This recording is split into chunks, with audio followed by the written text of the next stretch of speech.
다니엘 1장 1절에서 7절입니다. 키워드는 바벨론 포로, 바벨론, 로마, 우리, 어두운 길을 갈지라도입니다. 유다 왕 여호야김이 다스린 지 3년이 되는 해에 바벨론 왕 느부갓네살이 예루살렘에 이르러 성을 에워쌌더니 주께서 유다 왕 여호야김과 하나님의 전 그릇 얼마를 그의 손에 넘기심에 그가 그것을 가지고 신할 땅 자기 신들의 신전에 가져다가 그 신들의 보물 창고에 두었더라. 왕이 환관장 아스부나스에게 말하여 이스라엘 자손 중에서 왕족과 귀족 몇 사람 곧 흠이 없고 용모가 아름다우며 모든 지혜를 통찰하며 지식에 통달하며 학문에 익숙하여 왕궁에 설만한 소년을 데려오게 하였고 그들에게 갈대아 사람의 학문과 언어를 가르치게 하였고 또 왕이 지정하여 그들에게 왕의 음식과 그가 마시는 포도주에서 날마다 쓸 것을 주어 3년을 기르게 하였으니 그 후에 그들은 왕 앞에 서게 될 것이더라.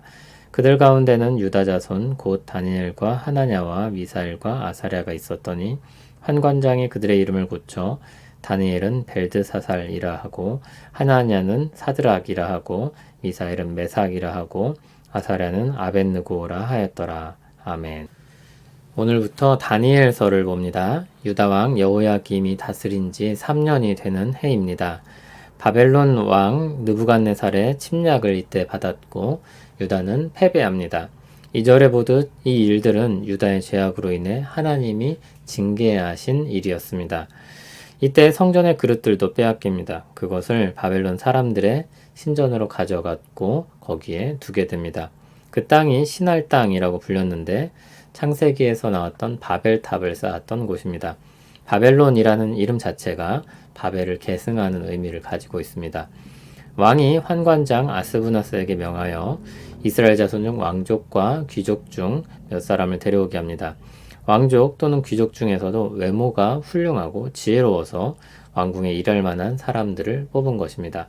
4절을 보면 그들을 데려와서 갈대아 사람의 학문과 언어를 가르치게 했습니다.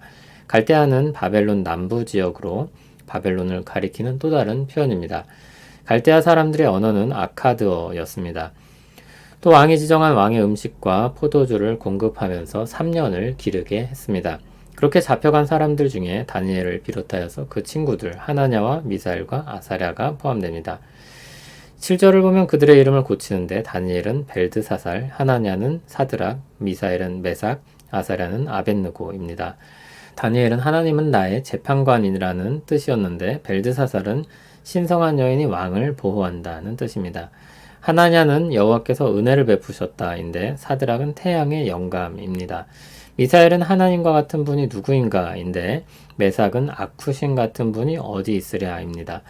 아사랴는 여호와는 나의 도움이시다인데 아벳느고는 나부의 종입니다. 여호와를 가리키는 야라는 말과 하나님을 가리키는 엘이라는 말을 다 자신들의 신과 그들의 문화대로 바꾼 것입니다. 오늘 내용은 다니엘과 세 친구들에 대한 배경입니다. 우리로 따지면 그들은 일제시대 사람들입니다. 왕족과 귀족 중에서 선발되어 친바벨론 정책에 따라 교육을 받게 됩니다.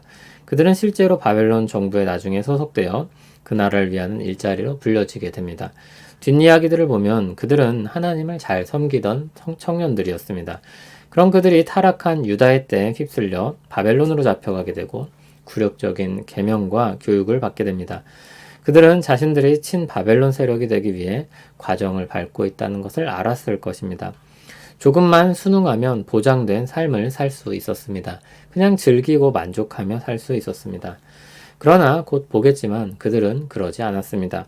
그렇다고 그들은 자신들에게 주어진 환경을 박차고 나가거나 도망치지도 않았습니다. 자신들의 유익을 위해 그 자리에 머물지도 않았습니다. 그들은 믿음으로 저항했고 하나님의 보살핌을 받았습니다. 베드로전서를 보면 교회를 향해 흩어진 나그네라고 부릅니다. 그리고 그들이 흩어진 곳을 사도 베드로가 무엇이라고 불렀습니까? 바벨론이라고 했습니다. 바벨론에 있는 교회를 가리켜 흩어진 나그네와 같다고 했습니다. 그들은 바벨론으로 일컬어지는 로마에 삽니다. 그리고 로마는 친로마의 입장을 가지길 요구합니다. 교회는 그곳에서 이방인처럼 살 수밖에 없었습니다. 주님의 교회가 그들의 선행과 덕으로 말미암아 세상에서 칭찬받을 수 있습니다.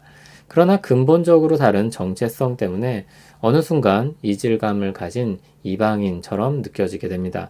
다니엘이 살던 세상과 사도 베드로 때 교회가 마주한 세상과 우리가 마주하고 있는 이 세상은 그런 면에서 아주 유사합니다.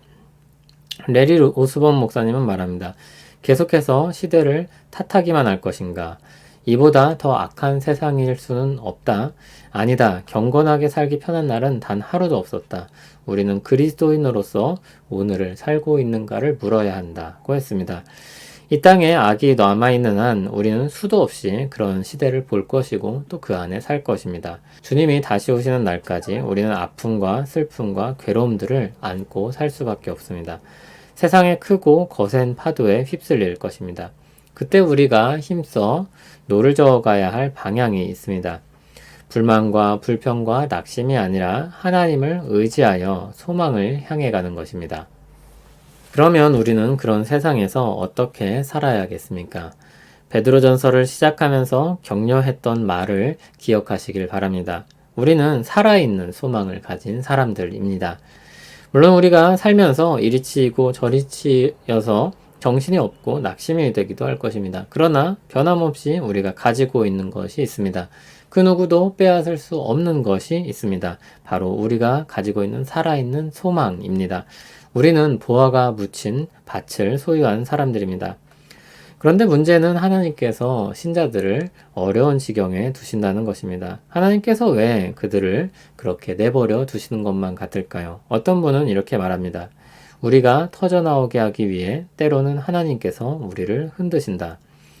우리는 이 모든 시간들을 지나고 나면 사망의 음침한 골짜기를 지날 때에도 하나님의 안위하심으로 말미암아 해를 두려워하지 않았고 인도하심을 받았다고 고백할 것입니다. 시편 23편의 고백이 나의 고백이 되었다고 말하게 될 것입니다. 하나님 아버지, 어려운 나날들이 이어지고 있습니다. 경제적으로, 사회적으로 신음하는 때입니다. 사건, 사고도 참 많습니다. 어두움에 우리 마음이 덮이려고 합니다. 주여 우리를 붙들어 주시옵소서.